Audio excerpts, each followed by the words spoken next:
All right, so today we're talking Tents 101. This is your first time here. This is where I review a product I have bought, I have no sponsorship or bias towards, and have put through the ringer. Who am I?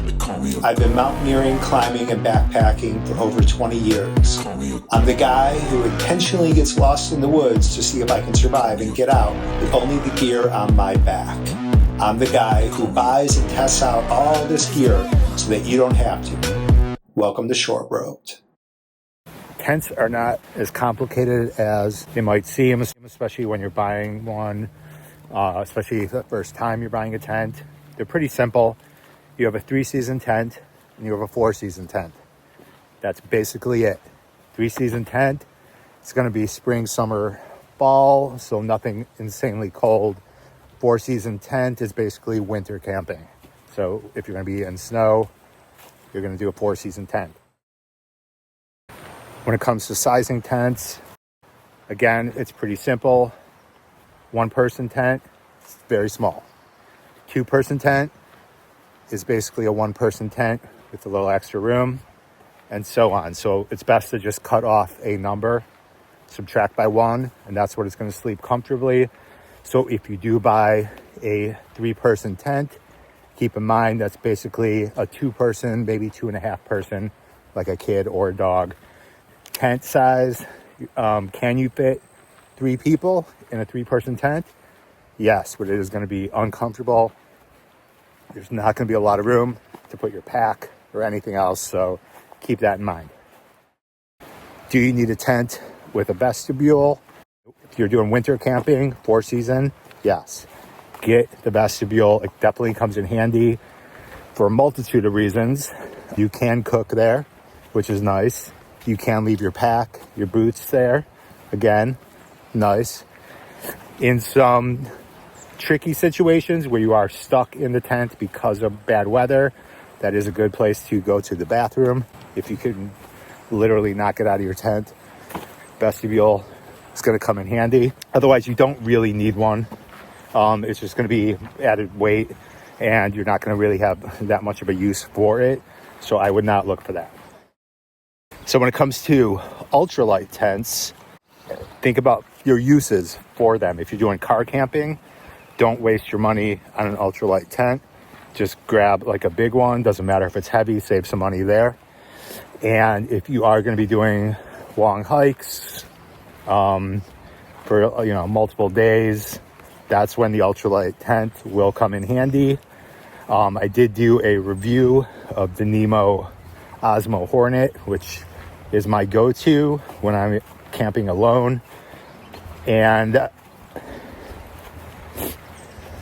oh, that's a cool bird. Let's see if I can get that bird. And then we get to the heated debate of the trekking pole tent. So first caveat, I do own a trekking pole tent. I have used it. I have a lot of experience with it. There are, I would say, 1 pro and a multitude of cons. So as you can probably guess, I do have an opinion. So the first, I would say, pro to the trekking pole tent is they're super light. It's ultra light. They usually come in around a pound or so, which is nice. And basically, that's going to be the end of my pros. Now let's get to the cons. So con number 1, you need a trekking pole. So if you're coming with a trekking pole, then you're fine. If you don't use trekking poles, now you need a trekking pole, and then you have added weight, so you might as well just get a regular tent. So if you're anything like me, I use 1 trekking pole, and once you set that tent up, that trekking pole is now gone. So I no longer have a force protection, meaning if there is some kind of massive tarantula spider or snakes or coyotes or bears, mountain lions, I now no longer have that force protection to use because it's holding up my entire tent. And the other downside is if I want to leave my base camp where it is and go for a hike, I no longer have a trekking pole. And if I do want to use that trekking pole, I have to tear down my entire tent to get that trekking pole, and that is a pain. There's not a huge difference in weight between a standard tent with poles and a trekking pole tent without poles. And when it comes to convenience of setup, I find that the regular poles work way better and are way faster than trying to position my trekking pole to the right position, the right height, to be able to set up that tent.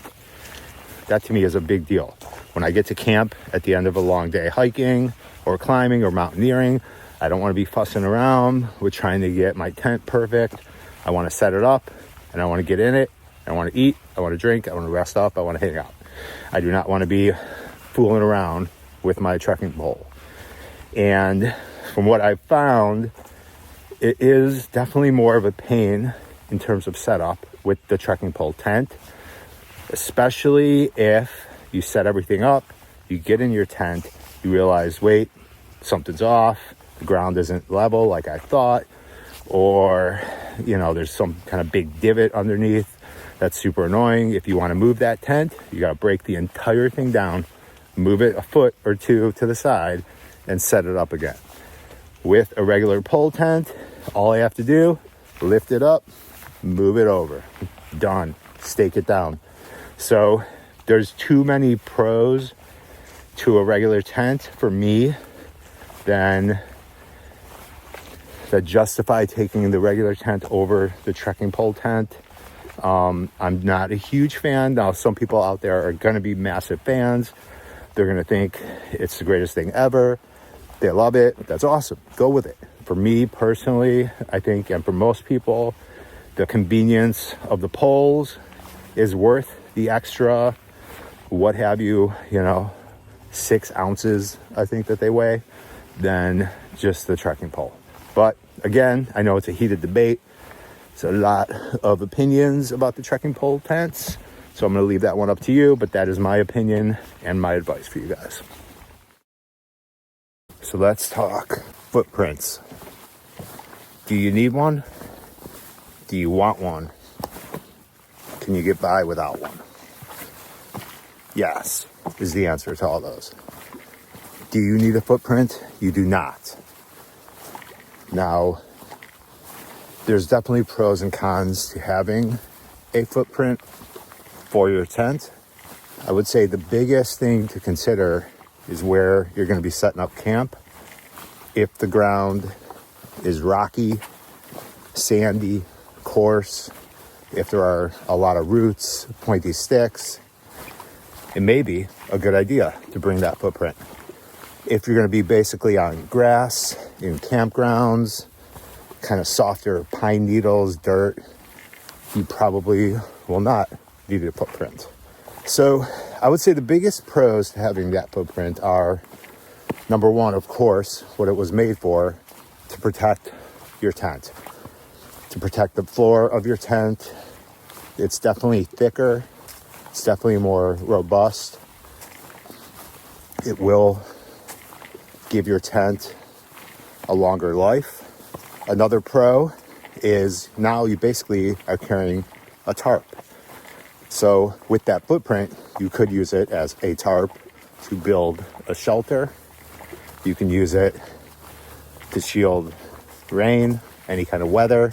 So there are a lot of added benefits to having that footprint. You can also not put it right under your tent. You can put it just outside, and you basically have a camping blanket now that you can sit down on. So those are all pretty cool. I would say the biggest downside to carrying the footprint is going to be the added weight. So is that added weight worth it? Especially if you're going to be hiking and camping. If you're doing car camping, driving up to a camping spot, I would probably do it. I would bring it.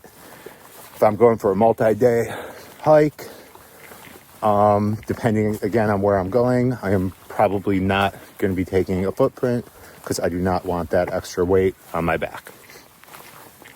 All right, so we got a couple tips and tricks I'm going to pass along when it comes to tents, setup, care, etc. So when you're looking to set up a tent, first thing you want to do is check the ground where you are setting up. Look for any dangers. You do not want to be surrounded by trees that might fall on you, so just keep an eye out. That also includes rock fall and, of course, avalanches, and you do not want to set up on a crevasse. But that will be a video for a different time. But in general, just keep an eye out for where you're setting up.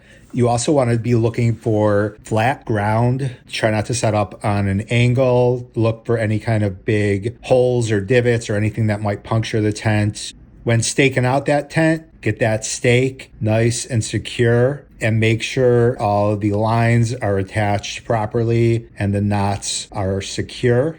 Now, depending on where you're setting up, if you're not using stakes, if you are going to be piling up rocks, make sure the guy lines are tied tight to those rocks to secure that down. Same goes for snow.